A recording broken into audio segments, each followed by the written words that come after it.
Welcome to the 6 p.m. Redevelopment Agency. Let the record reflect that all board members are present with the exception of Board Member Chaburka, who is asked to be excused. And so we'll miss her tonight. We'll begin our meeting with the Pledge of Allegiance, and I've asked Vice Chair White to lead us in that. Please rise, and if you're able, and repeat after me. I pledge allegiance to the flag of the United States of America and to the republic for which it stands, one nation, under God, indivisible, with liberty and justice for all. Thank you. We will now have a moment of silence.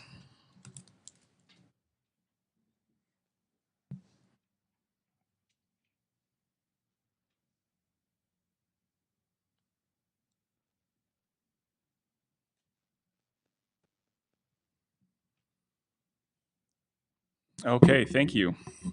The first item on our agenda here is acknowledgements, and we have from our Diversity Commission, our chair, Sharday Jones, who we've asked to join us and come up and present acknowledgement for the Black History Month and recognition of Pastor Charles Petty. Good evening. Thanks for having us. And yes, we're here today to acknowledge all of Pastor Petty's accomplishments over the last a lot of years. He married my parents about 37 years ago, way back then. And so it's actually awesome to be able to recognize him here today. So thank you for giving us that opportunity. So Pastor Petty has been pastoring and serving in his community at Second Baptist Church for 39 years. He has ran Second Baptist Church in Revival and Community Outreach Resources Fair since 2020. He has run the Angel Tree Christmas program through his church to help the children with incarcerated parents for the past 26 years. He's run the Angel Tree Camp to help children with incarcerated parents for the past 20 years and started the Second Baptist College adoption program for 20 years ago to assist out-of-state students who attend the University of Utah, Utah State, and Weber State. He has worked with the Utah Food Bank to hand out food to approximately 250 to 350 families for the last 3 years, established quarterly clergy and Ogden Police Department meetings during COVID. He ran the World's Vision Food Delivery Program, which was coordinated with Farmers and Family Fresh Food Box to give 2,000 boxes of food every week from May until October of 2020. Most recently, he has started the Second Baptist KOD program to help foster a bonding relationship between fathers and sons and single mothers and sons. For the last 2 years, Pastor Petty has served on the Weber Human Services Advisory Council with a focus on mental health, homelessness, and housing. We thank you, Pastor Petty, for all your many accomplishments and dedication to our community for the past 39 years. Thank you.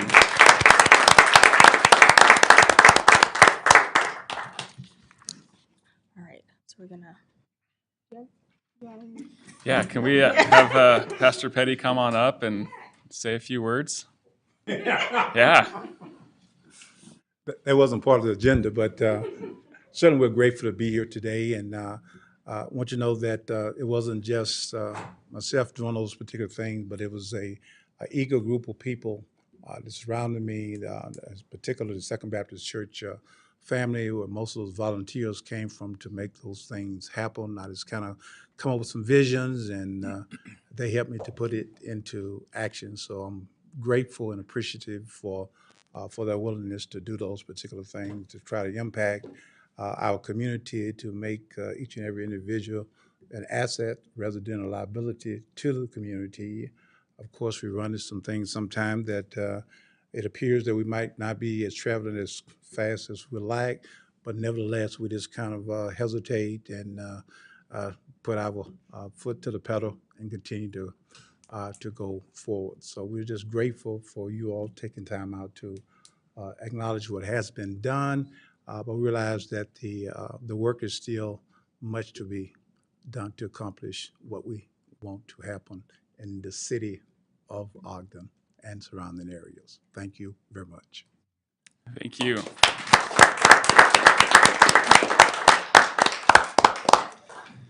Do we have any comments from any of the board members? I do. Yeah.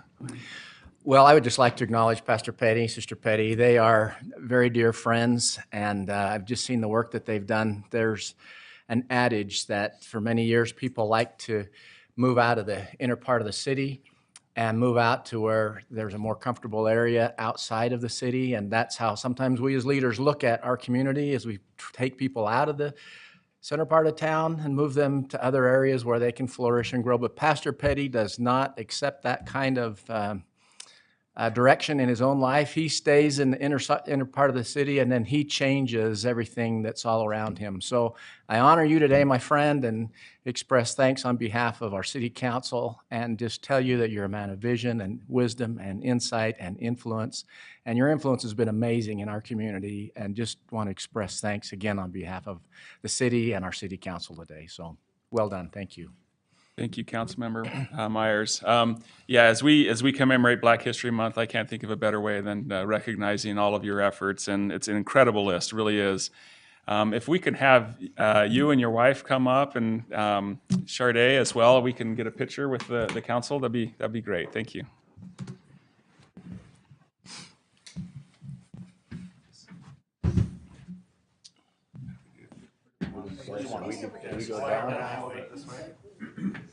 Sharday.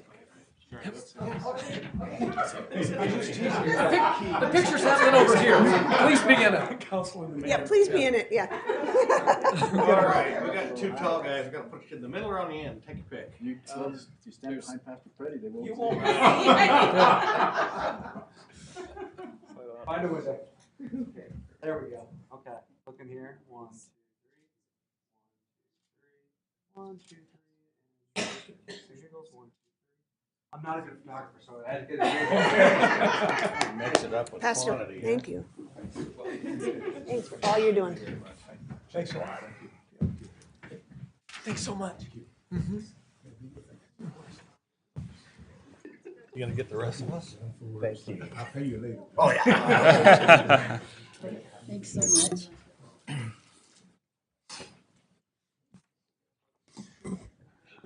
All right. Okay, so moving along, we have approval of minutes. So beginning special meeting of January 17th, 2023, closed session of January 17th, 2023, regular meeting of June 13th, 2023, regular meeting of July 11th, 2023, closed session of July 11th, 2023, special meeting of October 17th, 2023, and the closed session of October 17th, 2023, board member hire.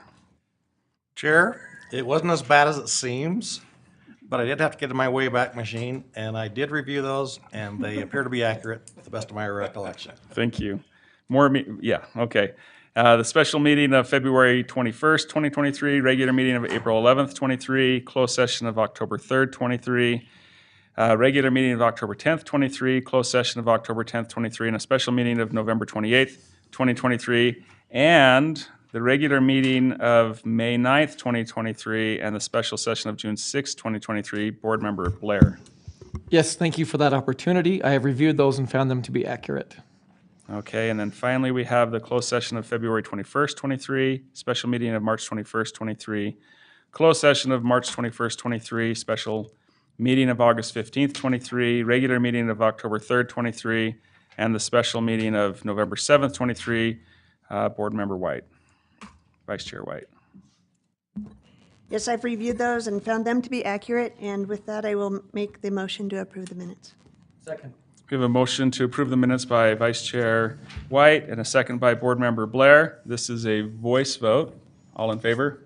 Aye. All right, thank you. That passes. And we'll now move into our public comments section of our meeting. So this is an opportunity to address the board regarding concerns or ideas on any topic. Please be considerate of everyone at this meeting, and limit your comments to 3 minutes per person.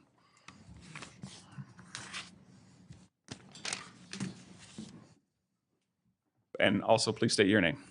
Hi, how are y'all tonight? It's Adrian Zubler, City of Ogden resident. Just want to make sure I got that. Got it. Thank you, Adrian.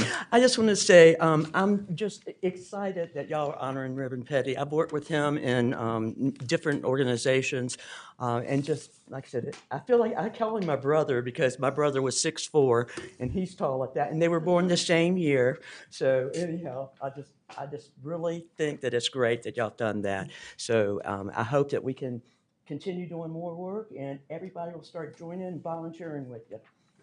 That's all I needed to say. Thanks. Thank you.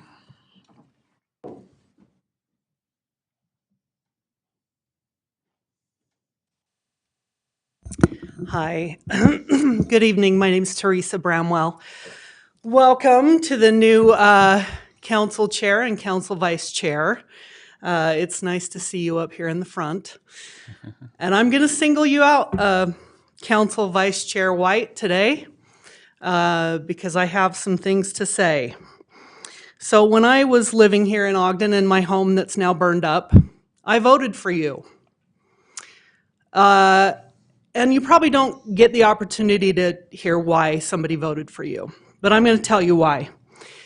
I voted for you because I knew you were not originally from Ogden, that you were a woman, I'm a woman, and that you seemed very educated. Whatever the dialogue was in the voting packet that described you sounded like you were a smart, educated woman. And I said, that's a woman that's going to change Ogden. And she's going to change it for the better for women, which was my concern when I was voting in the city of Ogden, because I felt like Ogden City has been in a stranglehold for decades where very specific people are allowed to make money and other people are not. And I think the women are in the not category. So that's why I voted for you. So now you know. I would appreciate it if you would think about that when you vote and when you make things happen in this room, because I think things need to happen better for women. So this morning, there was a story on Good Morning America about home ownership. And some of the, I'll give you some information that was in that story. You can look it up on Google if you'd like to see it. The National Association of Realtors data suggests that in 2023, 19% of all homes were purchased by single women. Only 10% of homes were purchased by single men. So women in 2023 were purchasing homes at twice the rate of men. Prior to 1974, a woman could not sign a mortgage. We in this room are the first generation of women that can own homes. The reason it suggested that women were buying homes was because they want stability in their lives. They want to know what's happening today is the same thing that's going to cost them tomorrow. They're going to have the same roof over their head today and tomorrow, stability. And women were willing to make financial sacrifices in order to afford a home. So in East Central Ogden, there's only a 40% home ownership rate. The rate in all of Utah is 70%. The rate in Weber County is 70%. I'm a unique person. Topper Bakery is a unique person. We're women that own property. Thank you, Teresa. Thank you. Appreciate it. Thank you. Hey, just real quick, Teresa, was it Good Morning America? Is that what you said? It was, yes, Good Morning America. Thank you. This morning, there was a story. Thank you. Let's go online to Heath Sato.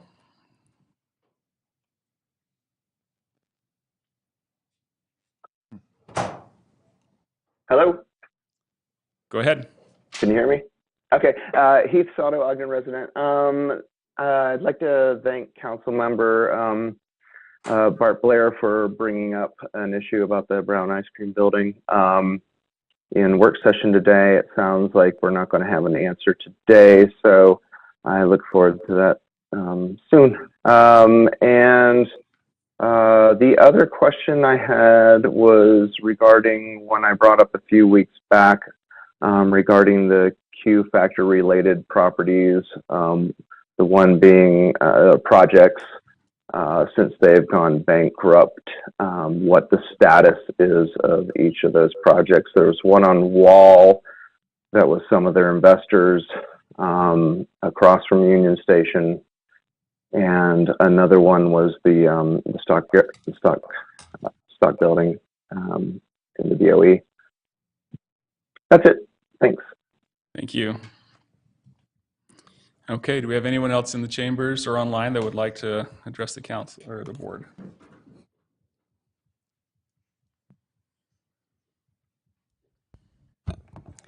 Good evening. Angel Castillo, Ogden resident.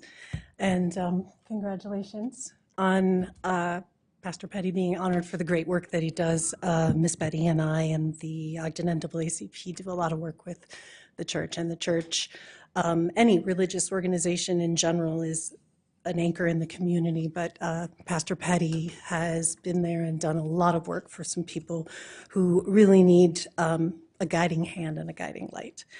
So that's exciting, and thank you for honoring him. I'd like to bring up something that I brought up at the last city council session. There was a miscommunication when I was referring to units about minimum size. This is like the R2S reclassification. Generally speaking, developers use unit interchangeably, meaning it can be an apartment building unit, but generally speaking, they're talking about the actual dwelling space, 1 bedroom, 2 bedroom, or townhomes or condos. And so my question about making sure that we're looking into what we are calling the minimum amount of space that one can make a condo, apartment, or a townhome. That's the important part, because we're taking the right steps, and it's really exciting to see planning kind of lift these old codes that we've been having into the future. So right now, R2S is 2,500, and it says unit, and that means the building. I'd encourage you to make sure that we're considering the minimum requirements that we're setting on the individual units in which people are going to live, housed in the building. I was thrilled to hear Councilmember Heyer talk about deed restrictions and covenants, because I've been bringing that to your attention since 2019, and Councilman Myers is correct. If a developer agrees to a deed restriction or a covenant, it may exist. And there's also the negotiation of the terms on when and if it's removed. And you can build in part of this negotiation for an allowable rental period as well. You can make a covenant or a restriction be anything you want. It's just both parties have to agree to it. And that doesn't work for the general public. I wouldn't want to put a covenant on my own house. But when you're negotiating for land, or you're asking for some relief from fees or zoning ordinances, it's a bargaining lever that we can use. And I'm happy to bring you some case studies of developers, big national developers that have done this in the tri-state area. It exists. The only time that you might want to consider the rental for the rental period is if that developer is utilizing LIHTC, which requires a 10 to 15-year commitment. So you might say, this you can rent, and then you may own or sell. Thank you. Thank you. Okay. Do we have anybody else who'd like to address the board online or in person here?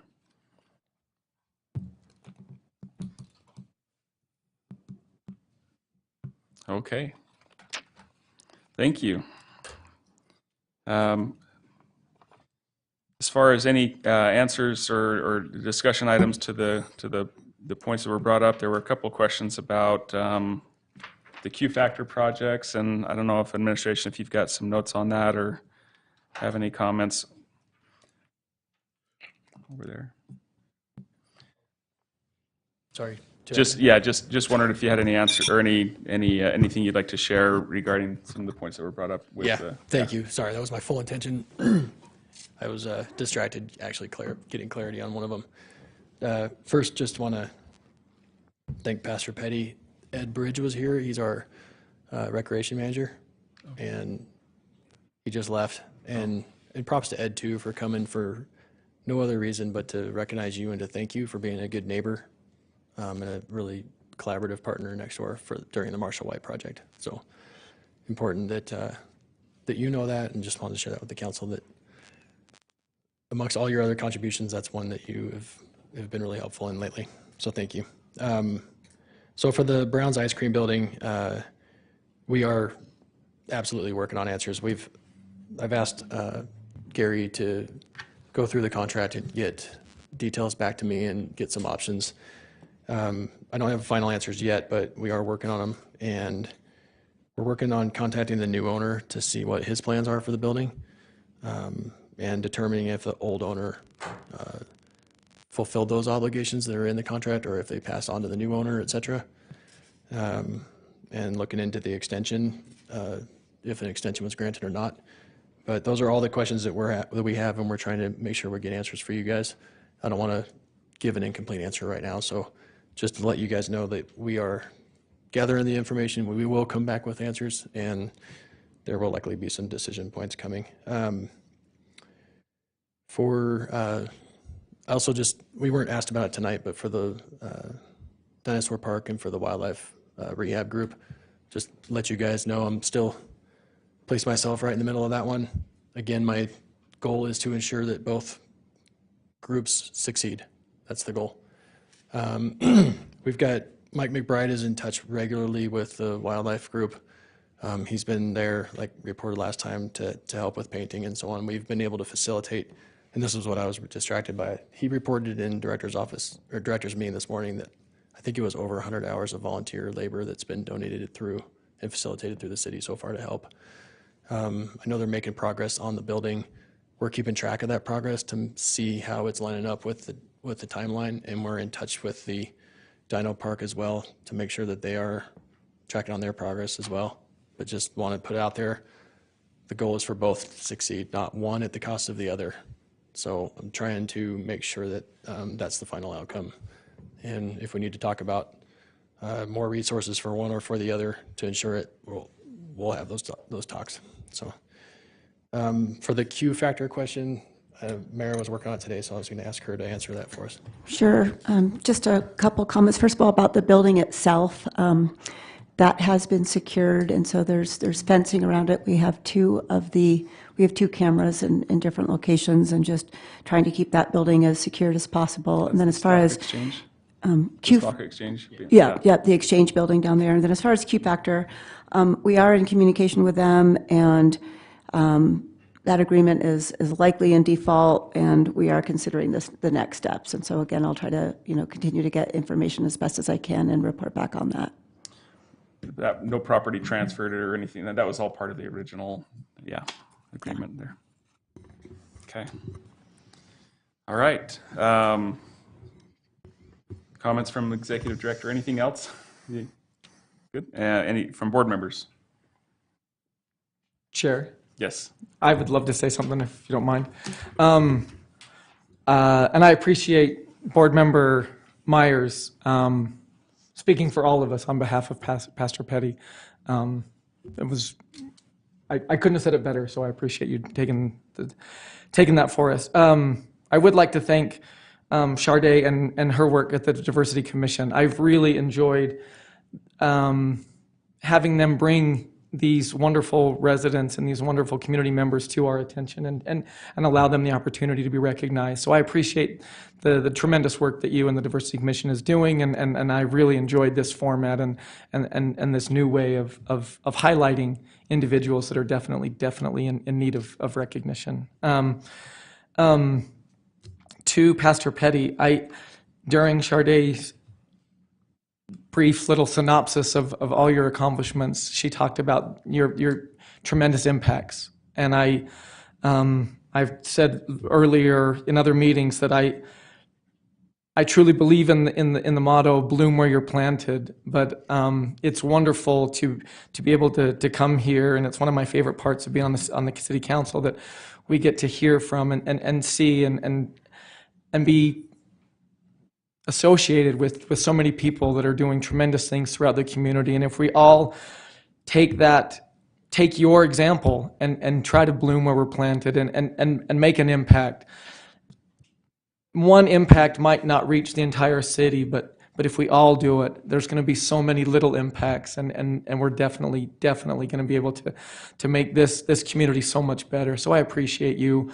I'm not sure if you were born and raised here or what brought you here, but I'm glad you're here. I'm glad you're here, and I'm glad that we've had you for, it sounds like, the past 39 years. So I appreciate the work that you do and all those people that you that you've impacted and truly blessed. So I appreciate that and applaud you in your efforts. And the second, last Friday, most of us had the opportunity to go to the groundbreaking for the Wonder Block, and truly a great day. Took a lot of work to get to that point. We're not finished, but it was truly a wonderful sight to see all the people that were there supporting that, and the synergy and the excitement that surround that piece of property. So I appreciate everything that went into that, both through the council, through the administration, through the developers, and everybody that was involved. So just wanted to highlight those two things. But again, thank you, Pastor Petty and Sharday, for everything that you guys do. Thank you. Go ahead. Yeah, I just want to make a comment, and I'm sorry that Teresa has already left, but I do want to say that I do appreciate her bringing, elevating the discussion about women and home ownership. And one of the things that I've been really proud of with the city, past administration and this administration, and what we've done is to elevate women into leadership roles. And, I see Mara sitting on this side and Janine sitting on this side, and it's just wonderful to be in a city where there are women in leadership roles. In addition, it's been 3 years now, but I think we're probably going to look at it again. But we actually did a study to make sure that the women in our organization are getting paid the fair compensation as men, and that study came out very positively, and I think there were a few that weren't, and so we fixed those job classes. And so I'm proud to say that maybe we're not doing enough, but we are at least doing some things, and I'm glad that Teresa brought that up again. So I'm sorry she left already, but if I see her, I will tell her thanks. Thank you, Vice Chair White. If no other comments, I'll take a motion to adjourn. So moved. Second. Motion to adjourn by Councilmember Myers and Board Member Myers, and second by Board Member Blair. This is a voice vote. All in favor? Aye. Aye. All right. Thank you.